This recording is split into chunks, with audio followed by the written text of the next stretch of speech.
Saya bedakan tadi, karena itu saya sebutkan, sangat mungkin kita akan bertengkar di sini karena forum ini bukan forum ilmiah ansih gitu. Ada aktivis di sini nih. Oke. Jadi Bung Karno membaca banyak literatur. Nah kita tidak mau membaca dan hanya mengupayakan sesuatu yang udah final gitu. Itu yang paling saya jengkel. Saya berkali-kali diundang oleh BPIP juga untuk mari kita di Pak Rocky ikut seminar tentang Pancasila tuh. Oke. Temanya apa? Pancasila sudah final. Udah final ngapain didiskusikan? kan dungu namanya.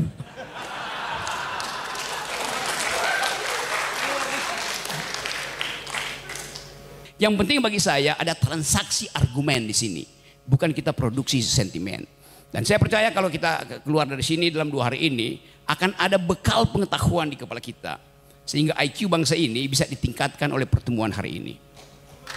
Oke.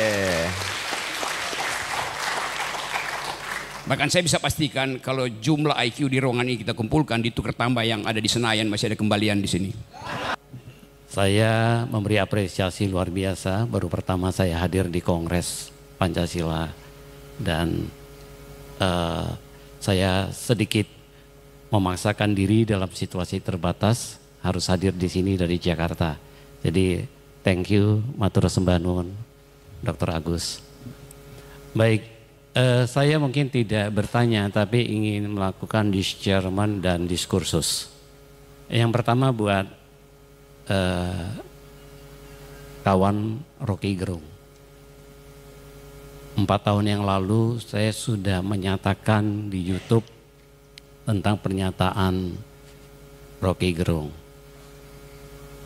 Saya prihatin, mohon maaf pada seluruh forum. Untuk kesekian kali Bapak mengatakan bahwa Pancasila bukan ideologi. Tolong Pak, mari kita sama-sama membaca dokumen negara.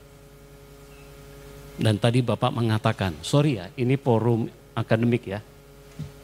Tadi sahabat saya Pak Saribu juga sudah mengatakan, ya mirip seperti Habib Rizik katanya. Guyonan Bapak sebagai badut ideologi kami hormati. Good, very good. Tapi ketika Bapak di forum terhormat ini mengatakan Pancasila bukan ideologi, sebagai Ketua Umum DPP Gerakan Pembinaan Pancasila, saya menolak dan meminta orang seperti Bapak tidak bicara tentang Pancasila. Tolong Pak, camkan Pancasila, pidato Soekarno, 1 Juni 1964. Saya membaca kalimatnya saja. Supaya tidak kesekian kali Pak, di YouTube 4 tahun yang lalu saya sudah ngomong. Supaya kita tidak gelap ideologi Bapak. Kita datang ke sini, saya hormat sekali dengan kongres ini. Soekarno mengatakan, mohon kita dengarkan bersama, mohon maaf, mohon sewu para senior, para guru besar, tokoh Pancasila. Bangsa Indonesia sejak proklamasi mempertahankan secara gigih panji-panji Pancasila dan akhirnya kita semua dapat memenangkan landasan Pancasila sebagai satu-satunya ideologi nasional progresif dalam revolusi kita. Oke, itu poin 1 ya. Saya harus garis bawahi Pak Moderator ya. Ya. Baik. Kemudian menanggapi kedua narasumber yang luar biasa, sahabat saya, Saudara Erlangga dan juga Bapak Agus, Dr. Agus.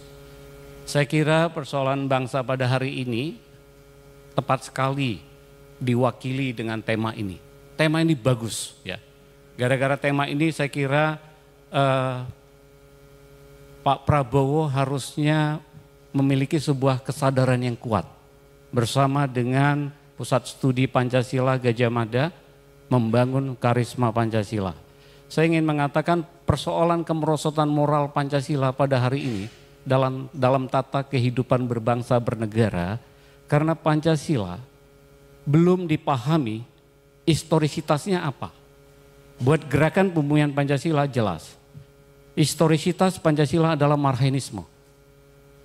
sepakatkah kita bangsa Indonesia bahwa Marxisme adalah historisitas Pancasila? Saya melihat seluruh kompleksitas masalah bangsa pada hari ini dalam konteks politik, ekonomi, budaya dan lain-lain itu karena Pancasila belum bersumber sebagai sosionasionalisme, sosiodemokrasi. Oke, ya. Soekarno mengingatkan kepada kita, kalau kedua hal ini tidak diterapkan, maka sia-sialah Pancasila menjadi ideologi bangsa dan ideologi negara. Oke, saya rasa sudah cukup Pak Anton Manurung. Ya, pesannya sudah nyampe. Bagaimana agar kepada pertanyaan Mas Mungkin yang terakhir, izin yang terakhir.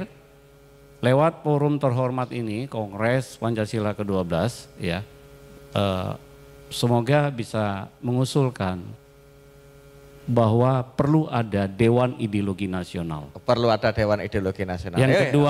Yang kedua, mendorong lahirnya Undang-Undang Hari Lahir Pancasila. Tidak cukup dengan Kepres 24 2016. Saya kira demikian. Terima kasih. Salam Pancasila. Merdeka. Oke, terima kasih.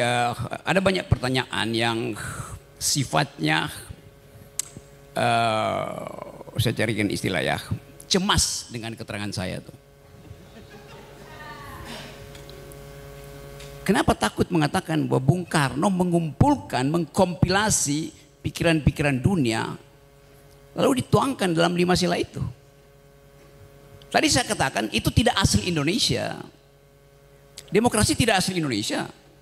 Yang dimaksudkan Bung Karno itu adalah pergaulan dunia yang dihidupkan oleh kompetisi, oleh persaingan pikiran. Negara kita basisnya feodal. Kan bukan asli Indonesia kan? Sampai sekarang masih feodal tuh. Jadi ide demokrasi itu, sebut aja ide sila keempat itu adalah hasil adaptasi Soekarno untuk dijadikan pegangan, bukan ideologi itu. Demokrasi itu bukan ideologi. Jadi kalau sila keempat ada demokrasi lalu dianggap Pancasila itu ideologi, itu langsung bertentangan. Demokrasi itu membuka peluang untuk semua ideologi bersaing. Itu dasarnya Pak Manurung tadi. Boleh nggak Pancasila dijadikan ideologi? Boleh, tetapi akan ada negara otoriter. Tidak boleh ada persaingan pikiran. Padahal Pancasila ada diskursif sifatnya. Tadi saya terangkan bahwa Bung Karno menyebut falsafah, dia menyebut ideologi. Tetapi bukan official ideologi dari negara. Kan nggak pernah ada keputusan MPR bahwa Pancasila itu ideologi negara tuh. Karena berbahaya. Negara yang berideologi itu cuma 2, fasisme dan komunisme. Mau nggak ada semacam tuntunan berideologi sehingga baju mesti sama, konsumsi mesti sama, tuh parfum mesti sama. Kan itu bertentangan dengan kemajemukan kita bangsa ini, Pak Manurung tuh. Nah kalau misalnya mau dinyatakan sebagai ideologi, ada problem teoritis juga. Ideologi itu mesti koheren, nggak boleh retak. Sila pertama itu ketuhanan yang Maha Esa. Sila keempat itu demokrasi, kemajemukan. Boleh nggak orang tidak memakai hak untuk beragama? Konstitusi itu mengatakan agama adalah hak, bukan kewajiban. Agama menjadi kewajiban ketika sila pertama itu didalilkan di dalam versi syariat Islam. Kewajiban menjalankan syariat Islam bagi pemuluh-pemuluhnya itu sudah dihilangkan. Karena dianggap itu nanti akan ada problem ke depan itu. Jadi memang Pancasila itu bukan ideologi, bukan saya tidak menginginkan, tapi 2 hal saya mau terangkan. Tidak diresmikan di dalam undang-undang. Itu adalah wacana. Kata ideologi di situ dalam pengertian itu pandangan hidup. Karena itu sering Bung Karno bilang Weltanschauung dalam bahasa Jerman, atau bilang Vision de Monde dalam bahasa Prancis tuh. Jadi tidak ada yang stabil di dalam pemaknaan Pancasila, itu posisinya begitu. Yang kedua, memang tidak digali dari bumi Indonesia, apalagi dalam bahasa Sanskerta. Anda baca di Bung Karno itu mengkoleksi bacaan Jerman, Prancis, Inggris, tapi dia nggak bisa berbaca Sanskerta. Kan dasarnya begitu tuh. Jadi kenikmatan kita untuk membayangkan ada semacam tuntunan, oke. Tetapi tuntunan itu tidak boleh diresmikan sebagai ideologi negara, itu maksud saya tuh. Karena lebih berbahaya akibatnya. Demokrasi di negara manapun tidak ada demokrasi yang ada ideologi, karena itu bertentangan di dalam prinsip. Apalagi kalau disebutkan mesti ada satu official ideology dan orang akan tuntut ideologi itu mesti agama. Ya udah, habis negara ini. Jadi juga tadi teman yang bicara pertama bahwa nanti dulu nggak usah Pak, ya. Nanti diskusinya di panel di yang ke ya. Ya, kasih kesempatan untuk ngomong dulu ya. Silakan Bang. Oke, saya lanjut ya. Saya bedakan tadi, karena itu saya sebutkan, sangat mungkin kita akan bertengkar di sini karena forum ini bukan forum ilmiah ansih gitu. Ada aktivis di sini nih. Oke.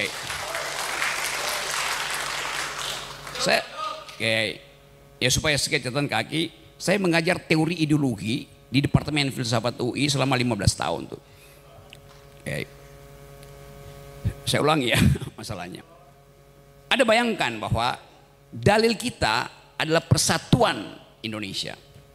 Boleh nggak dia dibungkus secara ideologi? Tidak bisa. Karena persatuan itu datang dari ontologi kemajemukan. Dari awal negeri ini majemuk, oleh karena itu diperlukan persatuan. Jangan dibalik, demi persatuan tidak boleh ada kemajemukan. Itu bahayanya berpikir secara ideologis. Dapat nggak poin itu? Tentu Anda marah karena kok nggak ada panduan ideologi, apalagi bikin dewan ideologi. Hitler bikin itu. Hitler meresmikan dewan ideologi namanya fasisme dan diatur Anda hanya boleh kawin dengan ras yang sama. Itu aturan ideologi ketat sekali itu. Jadi sekali lagi kita boleh anggap bahwa Bung Karno berhasil membaca kecenderungan dunia dan dia ambil saripatinya itu. Bahkan dia rumuskan, iya kalau nggak 3-1 gotong royong. Bagaimana ada ideologi gotong royong? Jadi kita mesti lihat kecerdasan Bung Karno atau kecerdikan Bung Karno untuk menaturalisasi ideologi-ideologi dunia. Nah itu gampangnya. Istilah naturalisasi lagi keren hari-hari ini. Iya. Naturalisasi. Itu dasarnya kan. Kita baca, kalau saya bikin tafsir, dari mana Bung Karno punya ide tentang keadilan sosial? Dia membaca Marxisme. Dari mana Bung Karno punya pengetahuan tentang nasionalisme sila pertama? Dia pasti baca Immanuel Kant tentang unity of reason. Dia baca San Minchu-i. Banyak yang dia baca. Dari mana dia baca kemanusiaan yang adil beradab? Dia pasti baca Rousseau tentang kedaulatan rakyat. Jadi Bung Karno membaca banyak literatur. Nah kita tidak mau membaca dan hanya mengupayakan sesuatu yang udah final gitu. Itu yang paling saya jengkel. Saya berkali-kali diundang oleh BPIP juga untuk mari kita di Pak Rocky ikut seminar tentang Pancasila tuh. Oke. Temanya apa? Pancasila sudah final. Udah final ngapain didiskusikan? kan dungu namanya.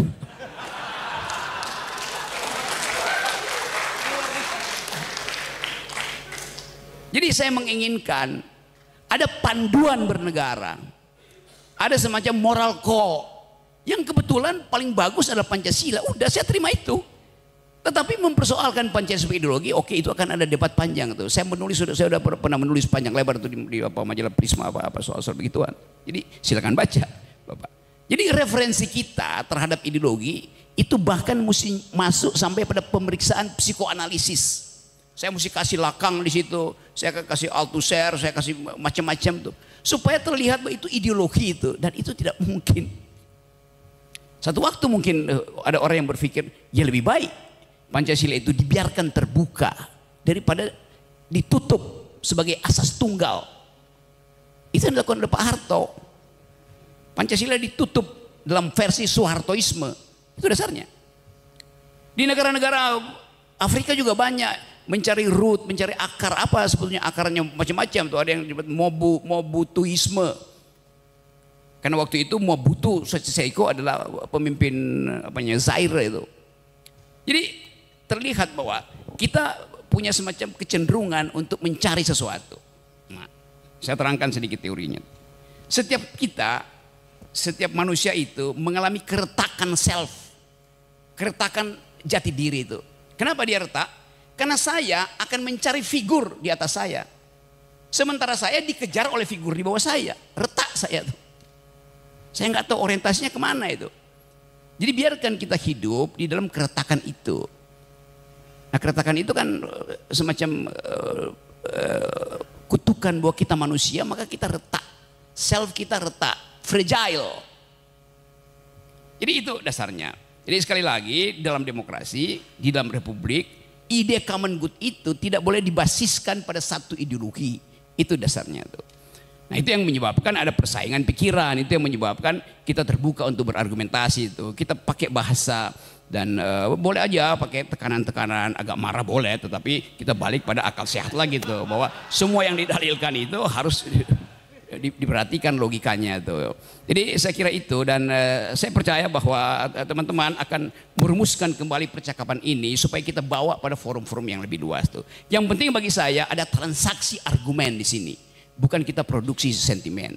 Dan saya percaya kalau kita keluar dari sini dalam 2 hari ini akan ada bekal pengetahuan di kepala kita, sehingga IQ bangsa ini bisa ditingkatkan oleh pertemuan hari ini. Oke. Bahkan saya bisa pastikan kalau jumlah IQ di ruangan ini kita kumpulkan, ditukar tambah yang ada di Senayan, masih ada kembalian di sini.